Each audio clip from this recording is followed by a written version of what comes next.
The Overland Travel Adventures. We are setting out from Carmel to head back to Sacramento, California. We're on the 2017 Ural Gear Up. We've got Sydney in the sidecar, and we'll give you some updates along the way. So here we go.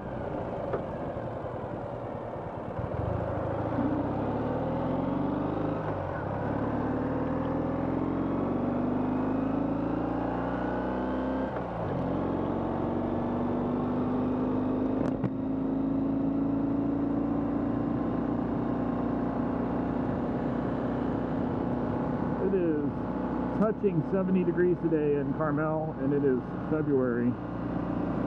Just perfect weather. Right next to Carmel by the sea, and you have the beautiful 17-mile drive. You cannot take motorcycles on the 17-mile drive, that's a tip. But you got the ocean over here to the left, the sand dunes. It is an absolutely gorgeous day today in the bay. To just talk about touring on the Ural. So we've got Sydney in the sidecar.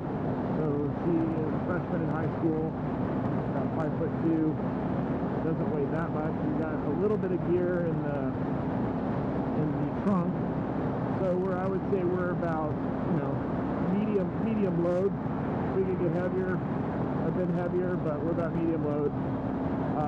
I am in the top gear. I'm in 4th gear right now, and I've got it pinned full throttle, and I'm inching up on 60, but I'm headed downhill. Once we go up an incline, most likely I'll have to downshift to 3rd. The 4th gear will just not pull a hill, and I'm pretty much pinned on the throttle.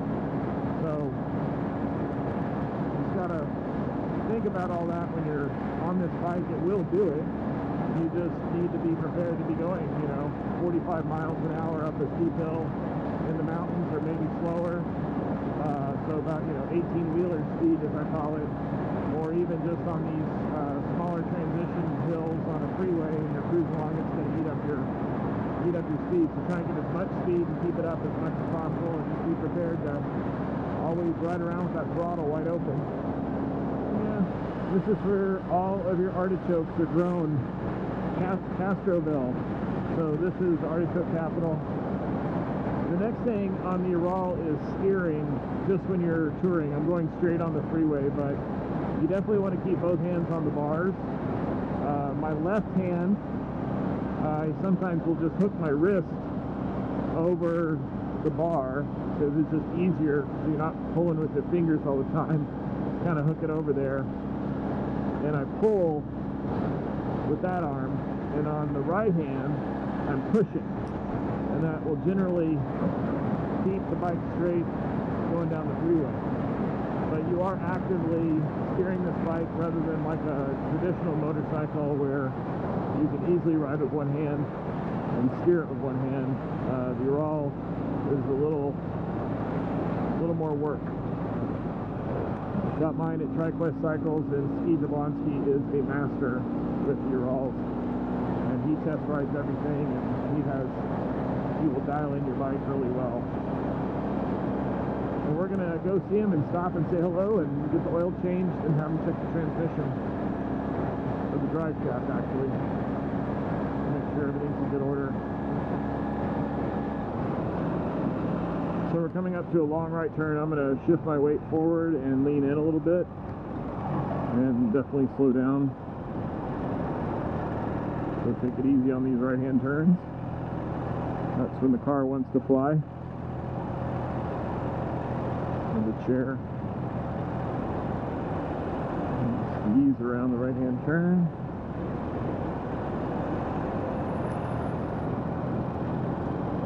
And get on the 101.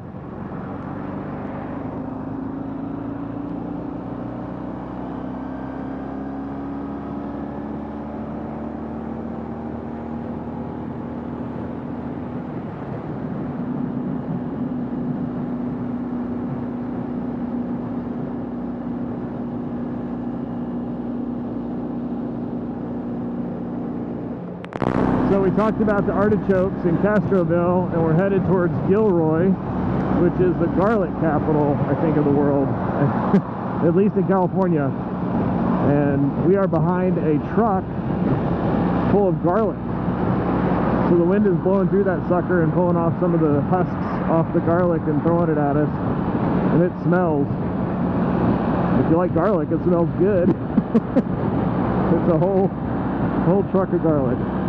And we are headed over to TriQuest Cycles to see Ski Jablonsky, where we bought the Ural. We're getting ready to exit here. We've been kind of cruising along the 101 here for the last 40 miles, somewhere between 55 and 65, drafting behind trucks. There's our exit.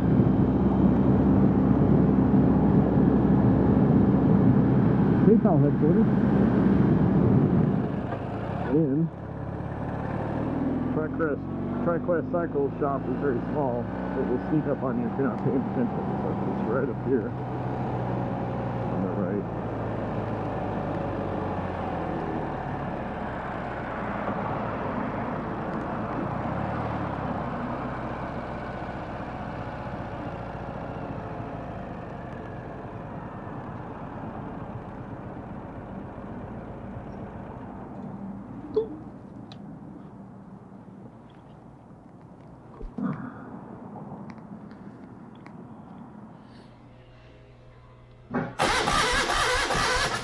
So, 2 pumps, and we got a 120.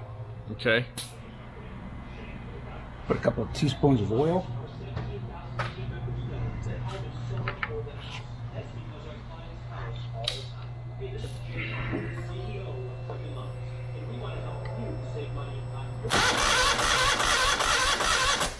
Nope. Still about the same. Rings are okay on this side. Okay. 3-4 pumps and barely got up to 80. Yeah. Okay. So it has a damaged piston, rings, something else in there. So the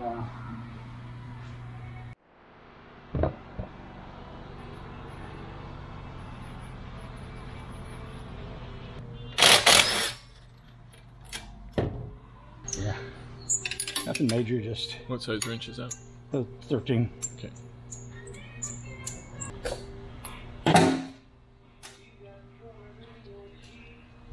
This is the O2 sensor. So rather than unscrew everything, we just disconnect it over there.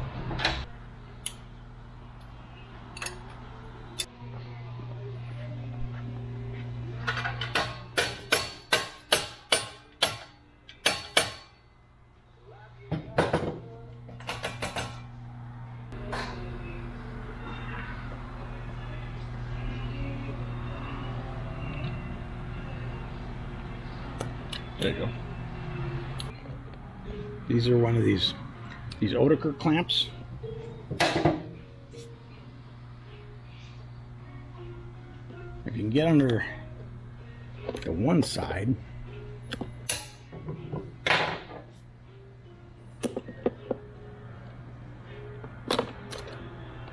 And they come right off. yep. It's that out of the way. Easy peasy. Cool.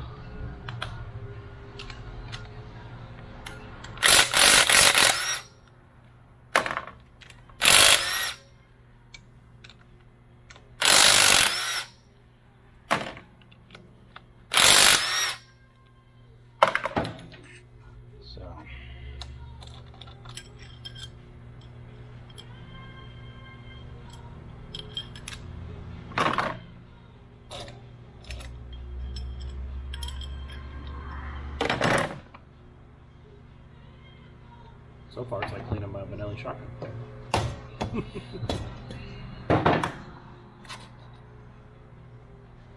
Did a bit of carbon.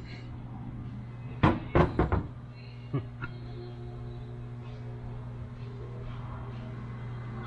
little bit of scarring, but not You're just going for scarring in the piston head? Yeah.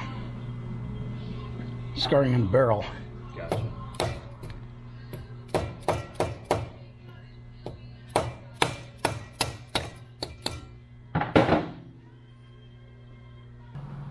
That's mostly out? No. You gotta take that off now. Yeah. You sold me that. I know.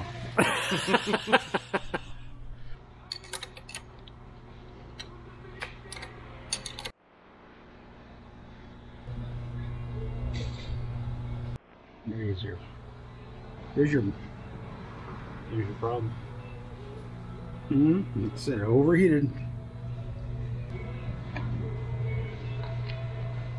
So he's looking for scarring inside that. Any nicks or damage. So I wonder if we can get a new piston, compare it directly. Piston rings. What's happening now, once you burn this, when the rings aren't working properly, when the piston goes down, you get pressurization of the crankcase. It's blowing oil past this up into Putting in the that cylinder chamber. head zone. Yeah. Yes. Where fuel and air should be, and not Yeah. oil.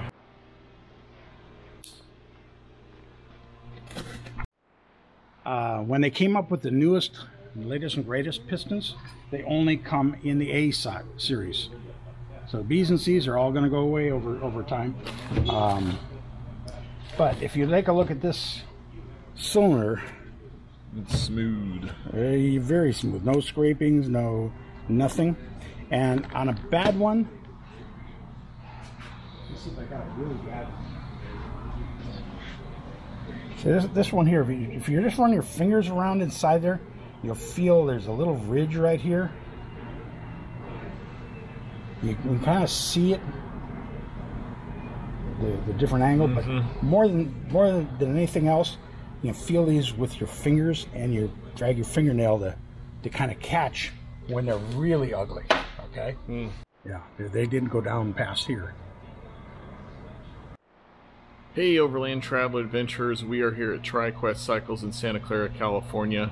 And unfortunately, when I was headed back from Carmel, looks like the engine overheated, and I fried one of the pistons. Unfortunately, it was on the sidecar side of the motorcycle, so that had to be removed before we could get to the piston.